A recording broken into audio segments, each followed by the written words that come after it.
Not recommended for persons under the age of 12. Each and every piece, no matter how small, we need to know where it was found.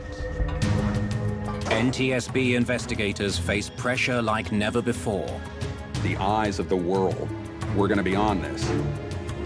A Piper Saratoga has crashed into the sea. Hit the water like this. At the controls of the small plane, one of the biggest names in American life, John F. Kennedy, Jr. What a rising star he was. Some people were thinking he'd have a shot at being a president of the United States. Morning. Another dark chapter in a tragic family saga. There was this Kennedy curse. John, what's going on? Now all the world wants to know, what's the real story behind the crash that killed a Kennedy?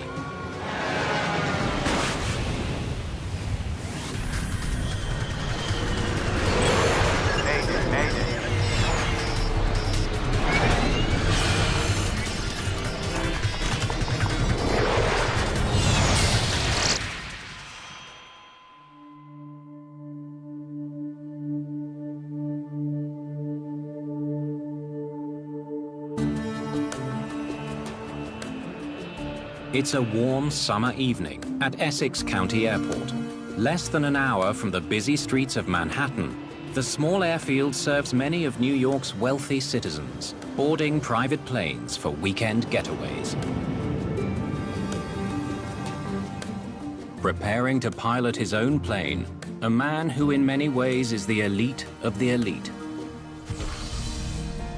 John F. Kennedy, Jr. He was breathtakingly handsome. He was such a crown prince, people kept waiting for the moment when he would run for office publicly. It was like sort of an assumption, I think, kind of quietly in the background. Though JFK Jr. has not yet run for office, he's already a huge celebrity. People magazine's sexiest man alive. Ladies and gentlemen, meet George. He's also the editor-in-chief of his own splashy publication. And most importantly, he's the only son of the late President John Fitzgerald Kennedy. The public fascination with John Kennedy Jr. stems from his father's extraordinary life and tragic death. President Kennedy has been assassinated. It's official now. The beloved president was cut down by an assassin's bullet just 3 days before John Jr.'s 3rd birthday. We watched this adorable little child playing under the desk in the Oval Office. We watched him riding on his daddy's back in the White House, you know, playing horsey with his daddy. We watched him, of course, at that one terribly tragic and sad moment when the small child in the little short knee coat saluted his father's casket as it came by.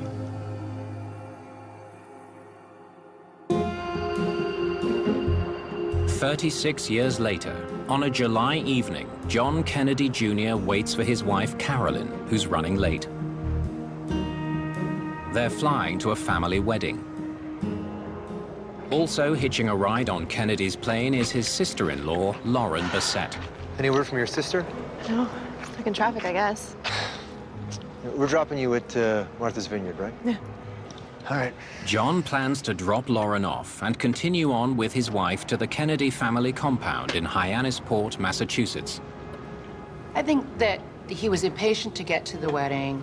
He was probably testy, who wouldn't be. I want to be ready to go as soon as she gets. Though he's had his pilot's license for more than a year, this will be the first time Kennedy has flown solo since breaking his ankle 6 weeks earlier in a hang gliding accident. He liked extreme sports. He liked to take risks. He liked to push limits. He wasn't satisfied with living just in the straight and narrow lane. At 8:20 p.m., Kennedy's wife, Carolyn Bassett, arrives at the airport. Carolyn Bassett was an American beauty. She was this goddess-like creature with her beautiful blonde hair pulled back. They really were this amazingly beautiful couple together. All right, ladies, hop in. I just have to do a walk around, and then we can get going. Hey, it's gonna be a nice weekend. Since marrying John 3 years ago, Carolyn has been plunged into the media spotlight. Paparazzi hound the famous couple at every turn. They still went out, you know, they went jogging, they went walking with the dog, and they did their best to keep having a life. The constant scrutiny turns up signs of tension between the couple. There are rumors that the marriage is in trouble. Still limping from his accident, Kennedy makes a final pre-flight check of his new plane, a Piper Saratoga. It's top of the line, single engine, 6-seater. It was well equipped with a GPS, a global positioning system. The selling point for the Saratoga was it has 4 club seats facing each other in the rear of the aircraft. Seatbelts on, please. There's some headsets back there if you want to listen in.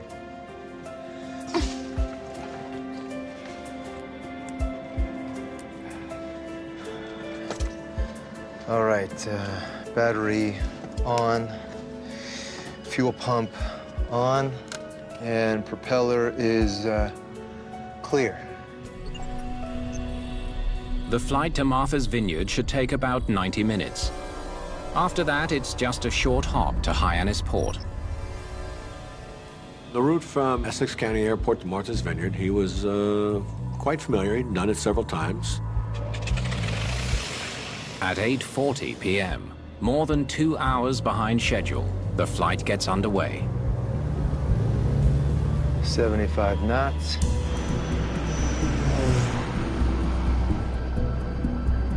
Oh, yeah.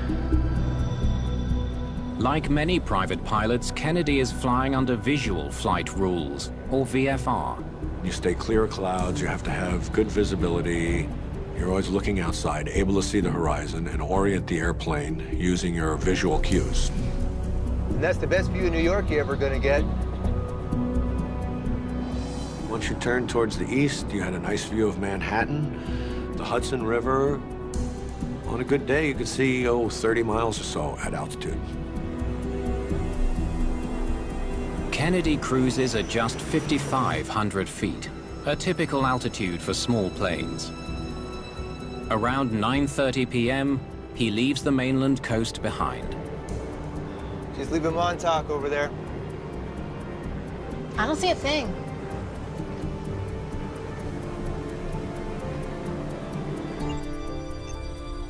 His flight path was following the coast, so he would want to go over the Long Island Sound to line up and set up for a long straight end for the runway. He expects to reach their first destination in about half an hour. We'll have you on the ground by 10 for sure.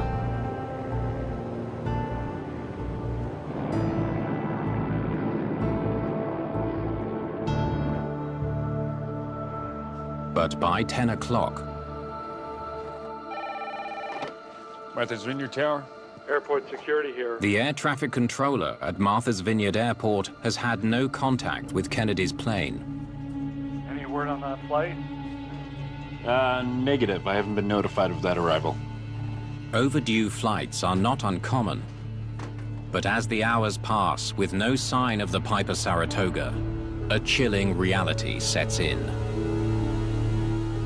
John F. Kennedy, his wife and sister-in-law are missing without a trace. The Kennedy curse is, it's a handy moniker, but there is some truth to it. The history of the Kennedy family is marred by tragedy. Joseph Kennedy Jr., JFK Jr.'s late uncle, died while on a top-secret mission in World War II. President John F. Kennedy and his younger brother Robert were both assassinated. And numerous cousins have since died. It does seem like there's some pall over the family sometimes. At 3 a.m., the FAA calls the Coast Guard and launches a search for Kennedy's plane, now 5 hours overdue. Curtis Sumrock of the U.S. Coast Guard joins the search.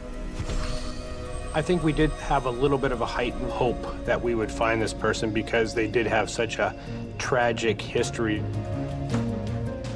The first priority is to narrow the search area, but there's little to go on. It looks like he didn't file a flight plan. Kennedy's precise route is unknown. Unlike commercial aircraft, low-flying private planes are not closely monitored by air traffic control. The Coast Guard will have to use radar data to estimate Kennedy's last location. It's an approximation at best. Once planes leave the coast to fly over open ocean, the radar system here only tracks them if they're flying above 1,100 feet. We don't know what happens after that altitude, so if, for instance, there was some attempt to recover, it could fly 100 yards or it could fly 5 miles. We don't know. All the searchers know for certain is that Kennedy's plane is missing, and it's up to them to find it.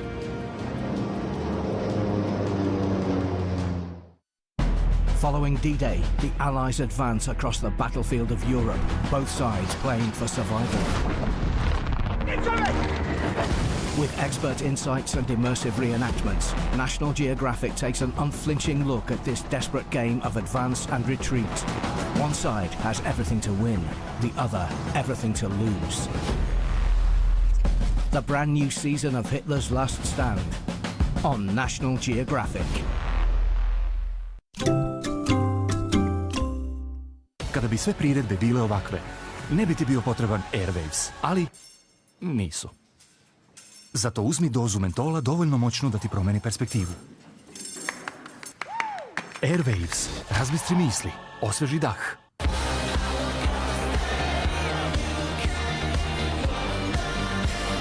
Tvoj super deal. Izaberi cheeseburger ili chicken burger i mali pomfrit za samo 330 dinara. Samo u McDonald'su.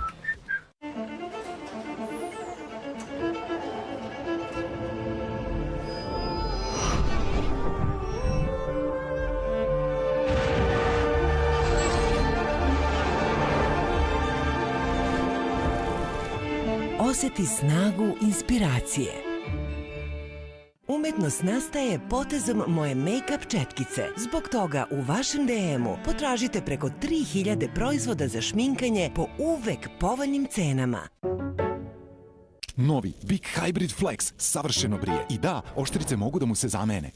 Kupi bilo koji Big Hybrid Flex brijač, pošalji SMS sa brojem računa na 3311 i osvoji električni bicikl ili električni trotinet. Saznaj više na bigflexnagradnaigra.com.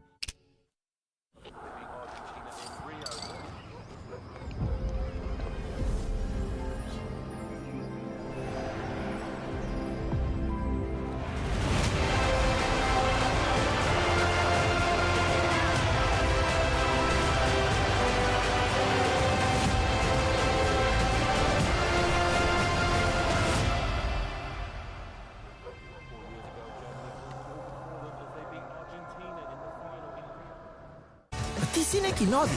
Plazma, mini, osvaja tvoj svet. Poznati likovi, novi ukusi. Od 3. do 16. oktobra svi make-up proizvodi sniženi su do 35%. Zato svratite u Lili drogerije.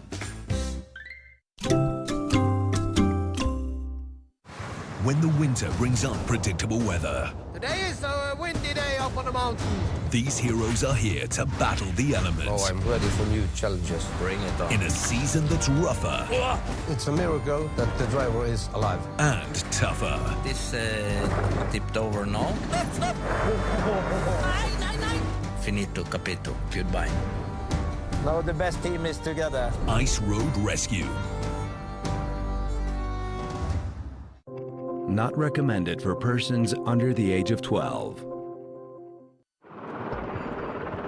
At first light, US military and local law enforcement agencies joined forces with the Coast Guard in a desperate hunt for Kennedy's plane. Everyone knows that if the small plane ditched at sea, survivors won't last long in the cold Atlantic waters.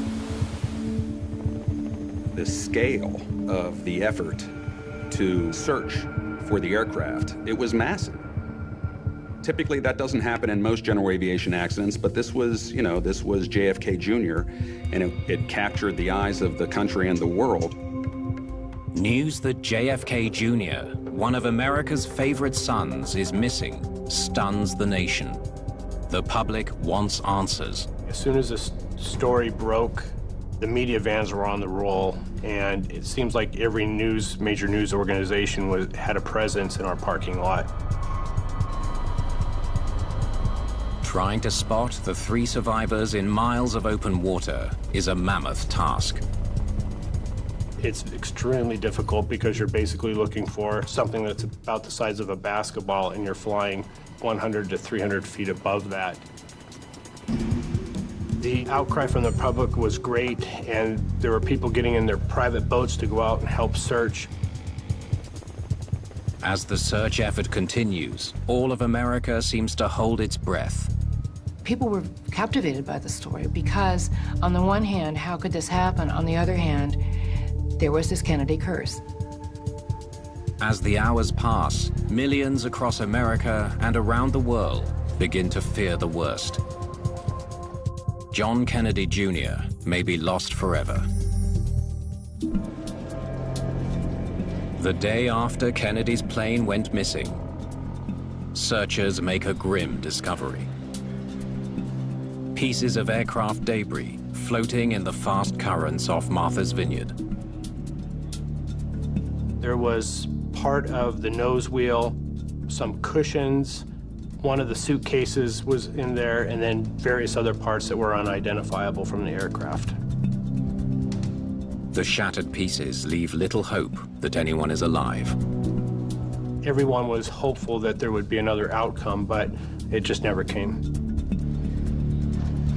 Meanwhile, the National Transportation Safety Board is already at work trying to figure out what went wrong. How you doing?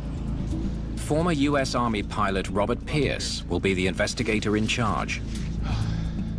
This one's a national tragedy. People are gonna be wanting answers. In terms of the visibility, the curiosity by the American people, this was Bob Pierce's biggest assignment as an investigator in charge. Let's see what the FBI has on him. Pierce immediately faces the possibility the plane was brought down by a deliberate criminal act. Well. FBI files reveal that John F. Kennedy Jr. has been the target of at least 3 kidnapping threats. The most recent just 4 years earlier, in 1995. Not everybody loved the guy. Because it was a political figure on board, there were many causes that were being repeated about potential terrorist attacks, a bomb on board, was it shot down?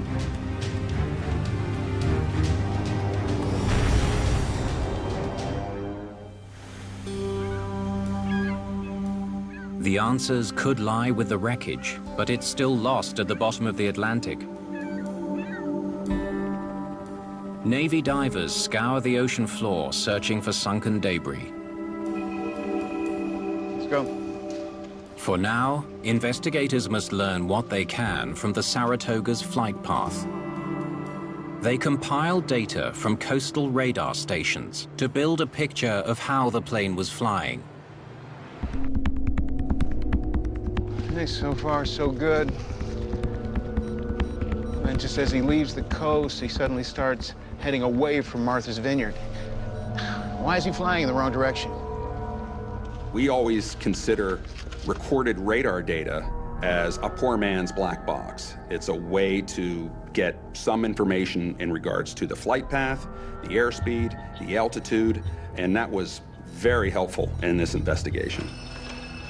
Let's see what he's doing out there. About 30 miles from Martha's Vineyard, the plane makes a series of unusual maneuvers.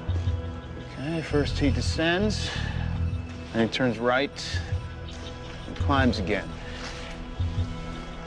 Level for 1 minute, then left, and right again, followed by a high-speed dive. You know, he's flying like someone who can't control the plane. The pattern that was indicated by the radar was quite unusual for a normal type of descent and approach to an airport. We don't know at that point exactly why. Finally, on July the 20th, 4 days after Kennedy's plane went down, U.S. Navy divers locate the sunken wreckage and the bodies of the 3 people on board. Today, we were able to bring closure to 2 families, and I think that we realize is very important. I can still remember pictures of him saluting as the motorcade went by in the funeral procession. And I think that was probably the hardest part, is seeing the tragic loss of so many of the generations there. John F. Kennedy was really the crown prince of this family. It seems almost Shakespearean in its tragedy to see the way we lost him. Hey, Jeff Gazzetti. Can't wait to see what you have so far, but... NTSB investigator Jeff Gazzetti flies out from Washington to join the team. My boss at the time called me saying, listen, if they find the wreckage, you're going to be the guy that's going up there to lead the examination of the wreckage. Okay, ready when you are. He starts by studying video evidence, images of the wreckage captured by Navy divers. You fast forward to the main wreckage. For Gazzetti, the way the pieces have fallen and the distance between them are important clues. You have to answer the first question. Did the airplane crash and disintegrate upon impact, or was there some sort of in-flight breakup?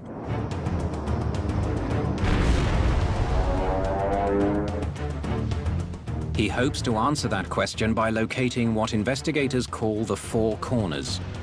Wing, tail, nose. When the nose, the tail, and the 2 wings are found close together, it's powerful evidence that the plane was intact when it hit the ocean. Looks like it was in one piece till it hit the water. All the major components of the airplane were in a localized area 120 feet beneath the surface of the water. So we were very confident that this was not an in-flight breakup. And that's the best view of New York you're ever going to get. The discovery helps put to rest lingering fears that there could have been a bomb on board. For investigators, eliminating one potential cause is a step forward, but the job has only begun. Gazzetti knows he'll be feeling intense pressure every step of the way. The visibility, the crush of the media, the eyes of the world were going to be on this. So from that standpoint, I knew I had to do my job by the book.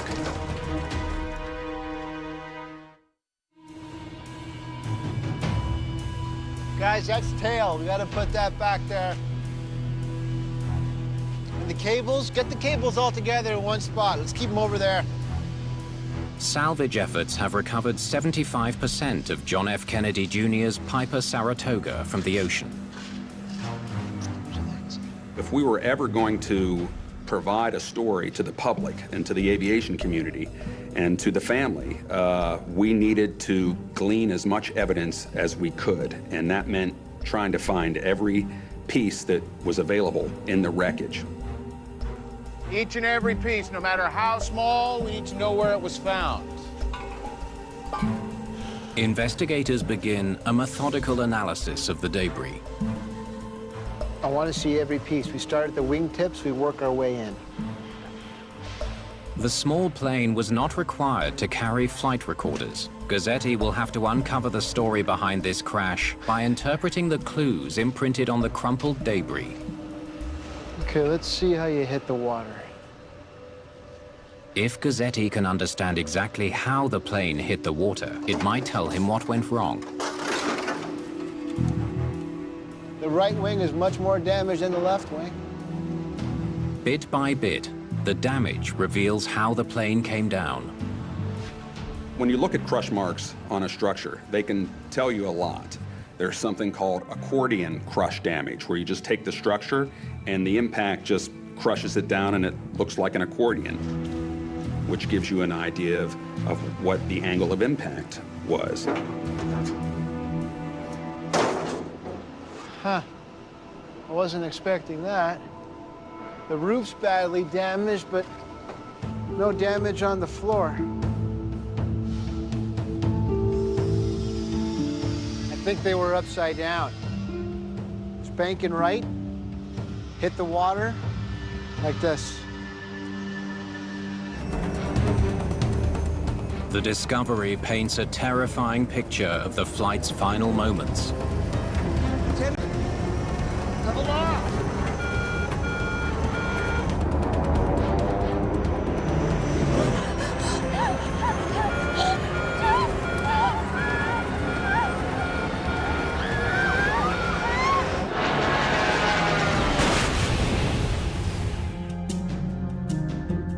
Investigators know how the plane hit the water, but they still don't know why. And mounting public pressure is never far from their minds. I had heard that there was a newspaper that was offering $250,000 for any photograph of the wreckage. And since I was in charge of taking photographs of the wreckage, I had to make sure that all the photographs were going to be secured and not leaking out. Oh, damn, it's time for another news conference. You have a pressure from the media. They really want to know what's going on. And if you're a mid-level investigator, you have the pressure from your boss that to get things done so that the media and the public can actually be informed as to what's going on. The Saratoga is a single-engine propeller plane. If that engine failed, it might explain why Kennedy lost control of his plane. Gazzetti examines the propeller blades. The way they're bent and twisted tells him they were spinning when they hit the water. The only way to get that to happen is to have a propeller under power, being propelled by the engine, so you didn't have a power plant problem. The evidence is clear. There's nothing wrong with that engine. Investigators shift their attention to the complex mechanisms that control the motion of the plane. All right, let's run the cables and see what kind of shape they're in. That's it. Run it right through the pulley, straight back to the aileron. A system of cables and rods connects the yoke to the ailerons and flaps, elevators and rudder that steer the airplane in flight. What about flight controls? Was there something about the way the airplane was flying that was not pilot-induced, but was actually a problem with the airplane itself? If a control cable breaks mid-flight, What the hell? it can lead to a catastrophic loss of control. Nothing's working. John, what's going on? It's okay. It's okay. The entire world wants to know if that's what happened in the night sky off the coast of Martha's Vineyard. Following D-Day, the Allies advance across the battlefield of Europe, both sides playing for survival. With expert insights and immersive reenactments, National Geographic takes an unflinching look at this desperate game of advance and retreat. One side has everything to win, the other everything to lose. The brand new season of Hitler's Last Stand on National Geographic. Kada bi sve priredbe bile ovakve, ne bi ti bio potreban Airwaves, ali nisu. Zato uzmi dozu mentola dovoljno moćnu da ti promeni perspektivu. Airwaves, razbistri misli, osveži dah. Za besprekoran rezultat potrebno je mnogo truda i pouzdani partner. Zato računam na Ariel Pods plus Oxy Effect. Ariel Pods ima moć besprekornog pranja čak i u hladnoj vodi. Uspešno uklanja skorele fleke stare i do 7 dana. Ariel Pods plus Ultra Oxy Effect. Uvek besprekoran rezultat. Najbolji Ariel Pod protiv fleka starih i do 7 dana, čak i u hladnoj vodi. Držati van domašaja dece. Za sve koji su željni akcije, Lili drogerije su pune uzbuđenja i iznenađenja. A akcije su svakoga dana na svakom koraku. U svim Lili drogerijama. Iskoristite 30% popusta na sve i na more ženske čarape do 31. oktobra. A Aplikacija Glovo ti daje moć da naručiš šta god poželiš. Na primjer, grickalice da zabava potraje, ili dobar suši i iznenađenje romantičnom večerom, pa čak i pelene za spas u zadnji čas. Osjeti moć naručivanja bilo čega. Glovo, ti naručuješ, mi dostavljamo. Tu gde je porodica, tu je moja kravica. Moja kravica. Najlepše želje i Univer Eksport nagradna igra. Kupi bilo koju najlepše želje čokoladu u Univer Eksportu i možeš da osvojiš vredne nagrade. Najlepše želje i Univer Eksport punim srcem za novih 100. Tehnomanija! Nikad niže cene! Ponuda samo 9 dana u 107 radnji i online. Tehnomanija.rs. Svaki dan, novi dan, svaki dan, dobar dan, nikad nije dosadan, svaki dan je poseban. Svaki dan nasmejan, zabavan i ukusan, nemoj da si sumoran, čak i kad si umoran.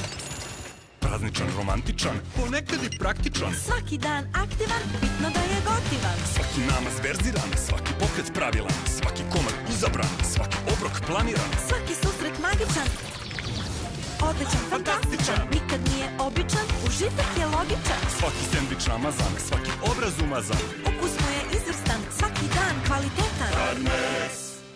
Carnex. Svaki dan je dobar dan.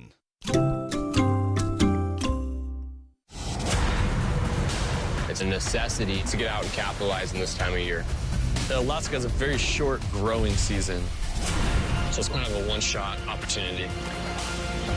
When you have a homestead, there's no such thing as done. I saw the bear opening our door. It's just another weird year in Alaska. It's out with the cold and in with the new. A brand new season, Alaska, the next generation, on National Geographic. Not recommended for persons under the age of 12. A close examination of the flight control system from JFK Jr.'s Piper Saratoga provides conclusive evidence. Down. None of the control surfaces malfunctioned. The aileron cables also seem fine. The cable system was working. There's also no sign that the cables snapped before the crash. We found control cables that were separated, but they were separated in what we call tensile overload, where it was just due to impact forces, as opposed to a corroded cable or some sort of pre-existing failure. Investigators are left to wonder, what else could have brought down JFK Jr.'s plane?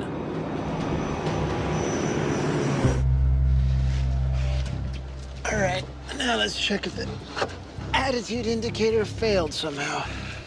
There's another failure that might explain the bizarre flight path.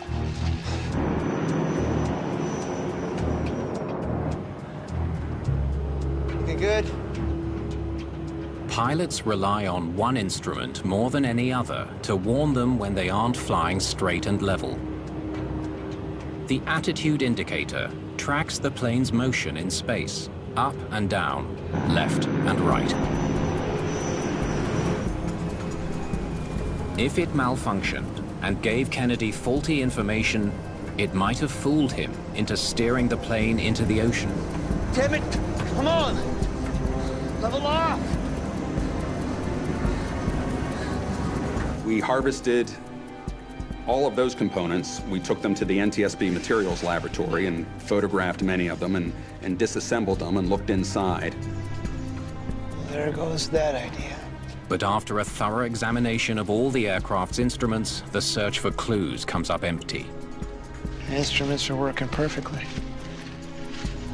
Investigators conclude there was nothing wrong with the Piper Saratoga. We found no evidence of any kind of pre-impact mechanical malfunction. All right, so you saw him out on the tarmac. The focus now shifts to the pilot. Do you know what time that was? Investigators ask witnesses to help them piece together the final days of John Kennedy Jr.'s life. Did you have a conversation with Mr. Kennedy? They hope someone will tell them something that might explain why he lost control of his plane. He spoke to you, did he? You're going to want to do kind of a 72-hour analysis of what the pilot was going through prior to the event. What his actions were, what his stressors might have been, who he talked to, what was on his mind, what his physical condition might have been. Those kind of things become very important in an accident like this. Why did the pilot fail to maintain control of the airplane? Was there anything out of the ordinary? They learned that Kennedy was seen leaning on crutches just before the flight.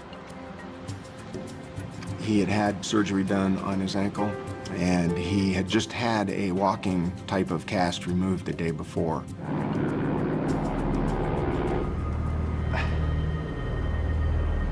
Pilots need both their hands and their feet to fly a plane.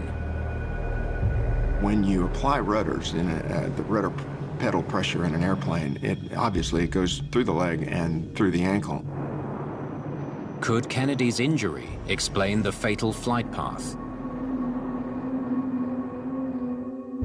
A check of medical records provides the answer. Though he was still using crutches some of the time, his records show his ankle was strong enough to fly the plane. He was fit to fly. That ankle shouldn't have given him any trouble at all. It's another dead end. Next. The search for clues continues, uncovering worrisome details about a rocky marriage and mounting stress in Kennedy's life.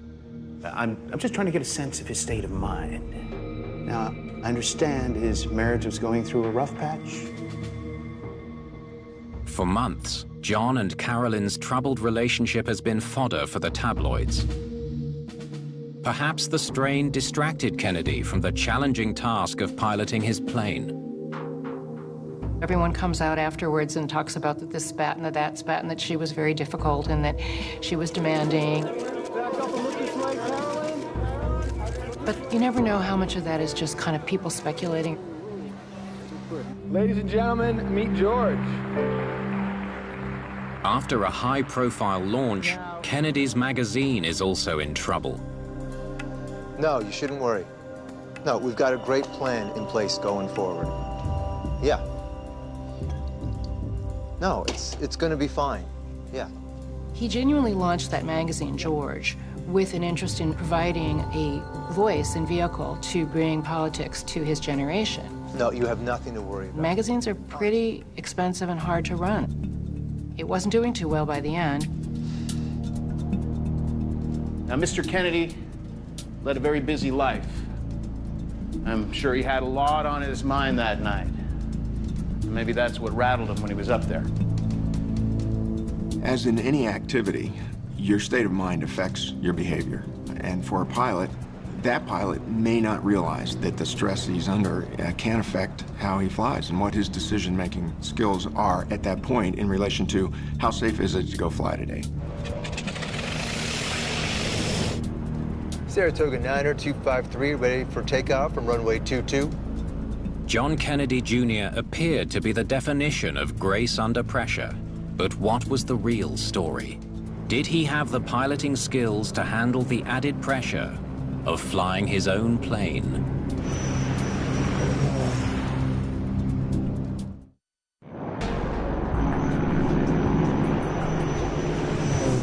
Over 300 flight hours. He wasn't a total rookie. He had a fair number of flight hours under his belt. Investigators check John Kennedy's training records to learn all they can about his experience as a pilot. So what did he learn in 300 hours? I'd like to try a few ILS approaches again today. Kennedy had been taking lessons on and off for 17 years, but he had relatively little experience flying on his own. Starting my descent now. In Mr. Kennedy's case, of the 310 hours he had, only about 70 to 75 were by himself, flying solo. 1, 2, 3, 4, 5, 6.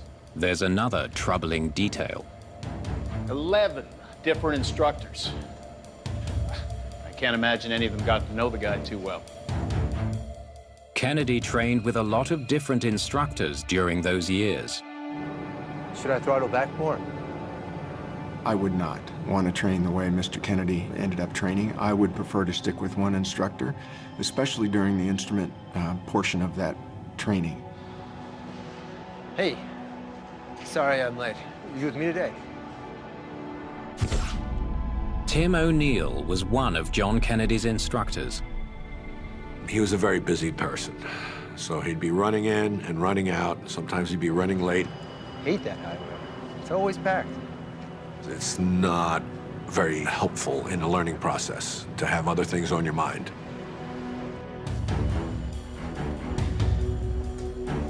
So, I read what you told my colleague.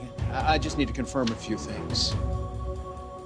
Investigators learn of another tragic pre-flight choice, one that might have made all the difference. You actually offered to make the flight with him on that night? One of his instructors offered to fly with him the day of the crash. Thanks for the offer, but I want to do it alone. Yeah, no, I appreciate it, though. Thanks. That is probably the biggest point right here, is he made the decision to continue, not realizing the importance of the stressors that were on him himself and his own limitations. He's only qualified for visual flying. He hadn't finished his training for instrument-only flights. Investigators also learn Kennedy was still working towards his instrument rating, a crucial qualification for flying at night or in bad weather. Instrument flight is one of the hardest ratings to get when you're moving up through your licenses and ratings. And it involves flying without looking outside the aircraft, so that when you're in clouds, you can maintain control of the aircraft. So he wasn't ready to fly if he couldn't see. So could he see or not? Look, I'll need the most detailed weather available. With an instrument rating, you're able to take off, fly into, through the clouds, and continue on, where visual flight rules you would be unable to take off. Computer records reveal that Kennedy checked the weather online at 6:34 p.m. It was a clear day with good visibility. But Carolyn's last-minute shopping and the heavy rush hour traffic pushed their departure time back by more than 2 hours. Any word from your sister? No, stuck in traffic, I guess. It's Friday. I told her it was going to be jammed.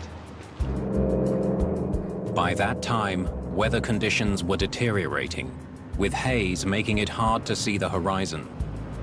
I just need to confirm. Interviews with pilots flying that evening reveal that visibility was especially bad below 6,000 feet, the altitude at which Kennedy was flying.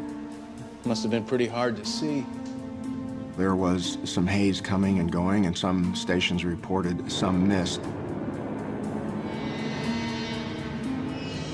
Starting to get a bit sucked in. Hope it clears up for the weekend.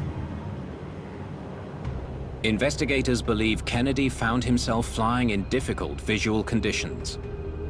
Conditions too dark and hazy for a pilot used to relying on visual cues instead of instruments.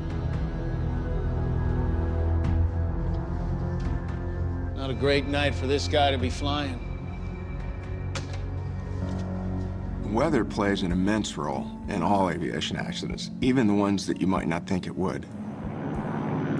They wonder if Kennedy was getting weather updates during the flight.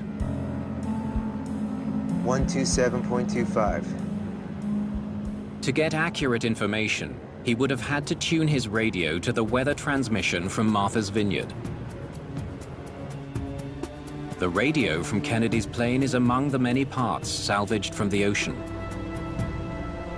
Investigators test the radio to confirm that it was working. Then they check to see if it was set at the right frequency. Fingers crossed we can figure out what he had dialed in.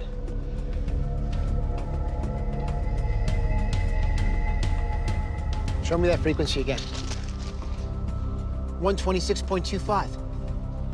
He was off by 1 digit. Kennedy had tuned his radio to the wrong frequency. In this case, the frequency was off by 1 number.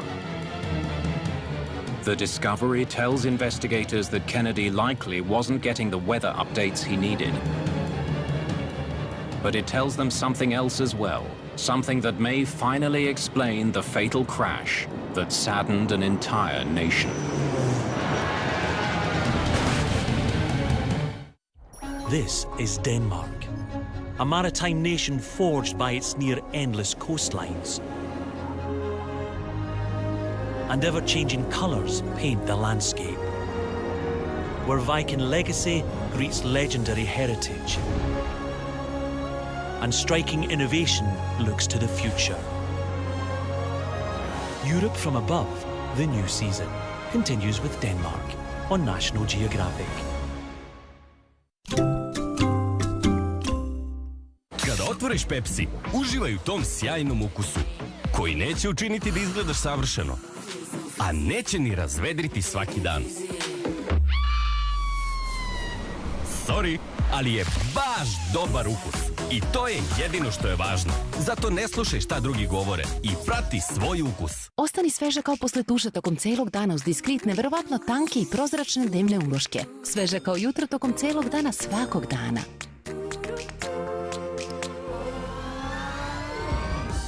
Svežina se vidi, Diskrit. 9 je znak za pobedu. Takav je naš mitar. Sjajan kao i naša ponuda.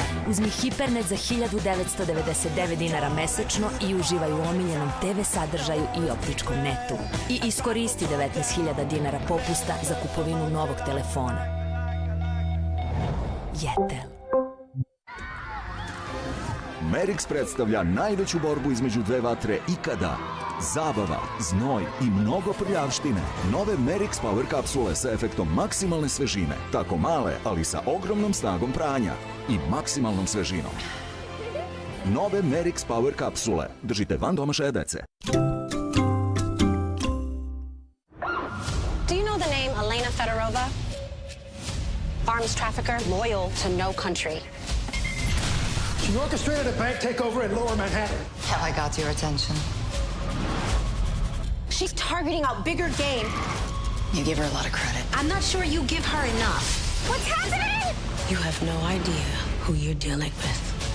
Neither do you. The Endgame premieres on the 18th of October at 10 p.m. on Fox. Piecing together the past in a whole new way. I had bullets come so close to me I could feel the wind from it. Key battlegrounds. These guns were what Belfast was all about. Brought to life using aerial reconnaissance and archive footage. The photograph doesn't lie. We reconstruct pivotal moments from a new perspective. The new series, World War II Secrets from Above, on National Geographic.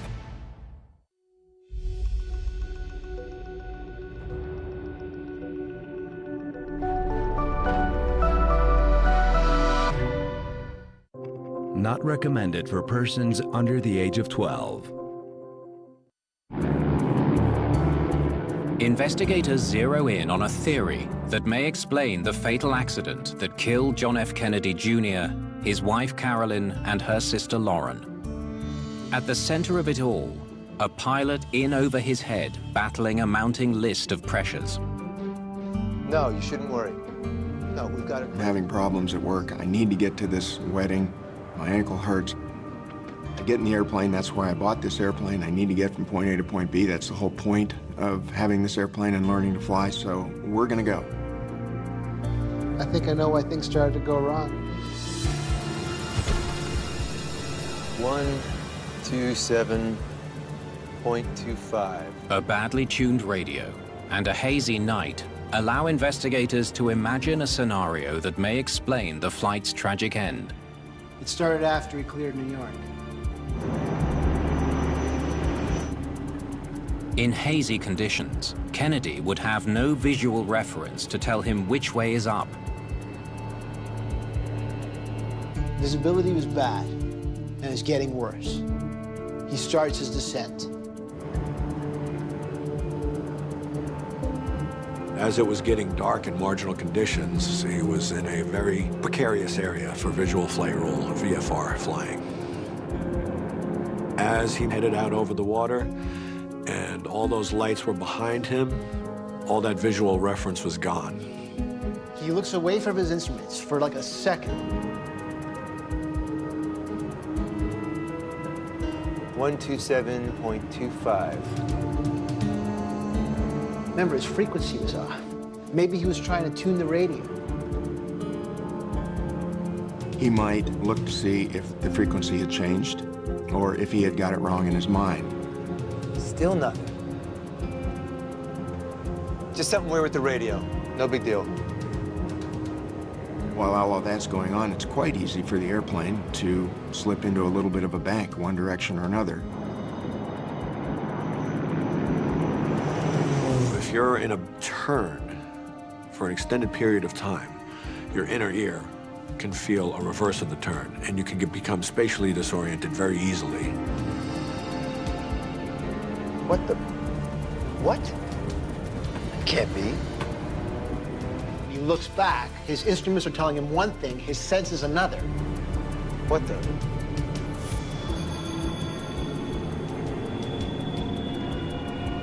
You have to be well trained to disregard what your brain is saying and look at your instruments, work on your scan, and fly by your instruments.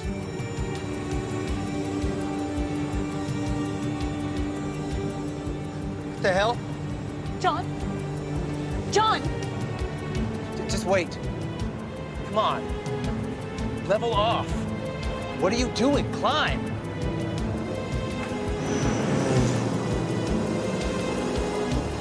Once he becomes disoriented, Kennedy is too inexperienced to force himself to believe his instruments, no matter what his senses are telling him. Nothing's working. He may not have even have known what type of unusual attitude he was in and that he was about to hit the water. So it's the only thing that fits.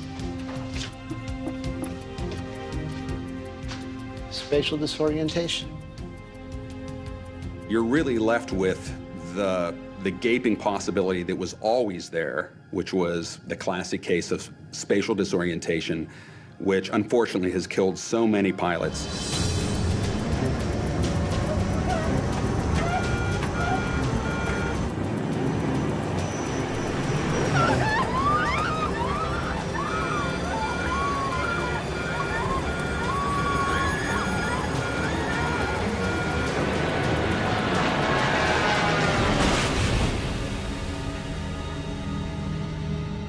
Investigators conclude that Kennedy's strange flight path is the result of his confused efforts to level the plane.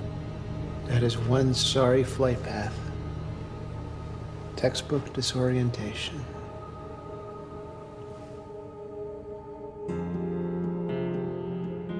The NTSB's official report cites Kennedy's failure to maintain control of the airplane during a descent over water at night.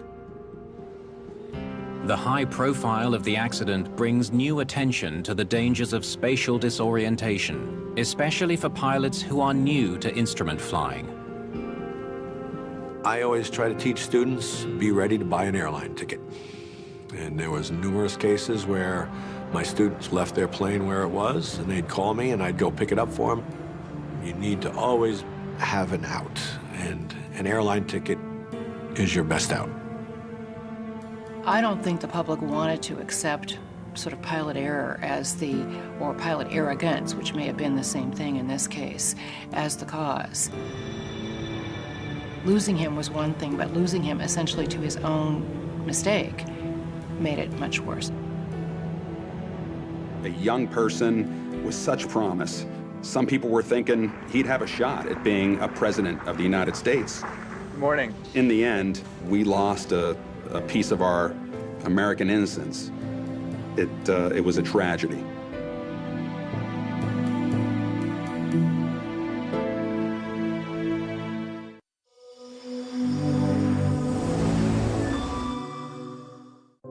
Not recommended for persons under the age of 12.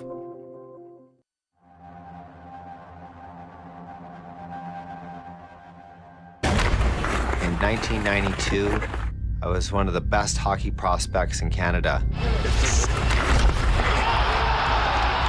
But I was caught between two worlds. All you gotta do is take some stuff across the border from me. It's just a little bit of weed. This is gonna make us rich.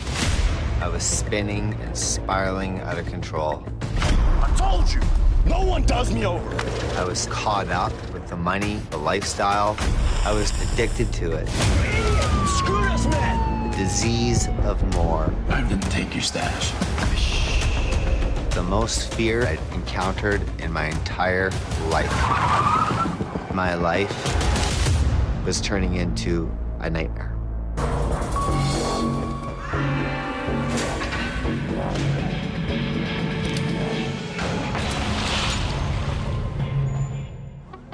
Growing up, my major dream in life was to become the best hockey player in the world. My dream was to play in the National Hockey League. It was all I wanted to do. Okay, Ryan, I want to see some improvement today, okay, son? Okay, Dad. My father worked very hard so I could play sports. As I got older, he really started pushing me harder and harder. Come on, son, another lap. You can do it. One more. In the moments that he was pushing me the most, it was never good enough. Come on, Ryan, pick